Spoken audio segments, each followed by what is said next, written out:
terraces in our current law is a mess. The idea is to make all the hospitality sector smoke-free. We think that it's disproportionate and it will cause many problems to our sector. It will affect the tourism, and also it won't reduce the consumption. They say that the tobacco in open air spaces causes problems to the people that is seated near these people smoking, and that's not true. It is directed mainly to protect non-smokers from second-hand smoke, that is a hazard.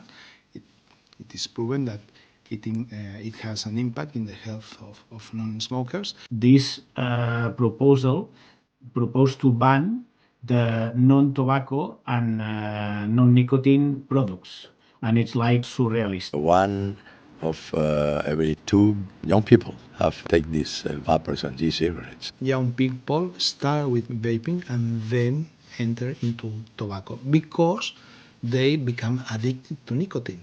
And the most effective way to deliver nicotine is cigarettes. The companies are also they are sponsoring festivals, rock festivals, and that's something that we have to forbid. Another key element of the new tobacco control law should be plain packaging. Plain packaging is one of the best measures nowadays to tackle smoking.